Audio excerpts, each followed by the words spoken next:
Welcome!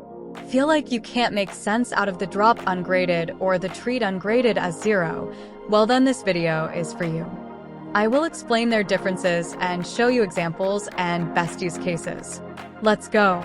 When D2L calculates the student's marks, you have two options. Option 1 is the drop ungraded items.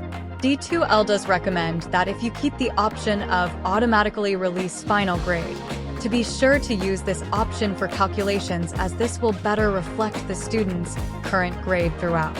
While this option is mostly used, you do have to remember to enter in a 0 for any work that students have not submitted. If you select Treat Ungraded Items as 0, this setting means that until you or the system receives the updated mark, D2L has automatically added zeros in all items. Sometimes this setting can cause your students some stress.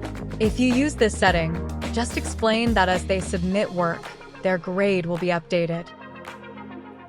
Grade calculations is accessed by either the Grade Wizard in Step 3 or by selecting the settings and navigating to calculation options.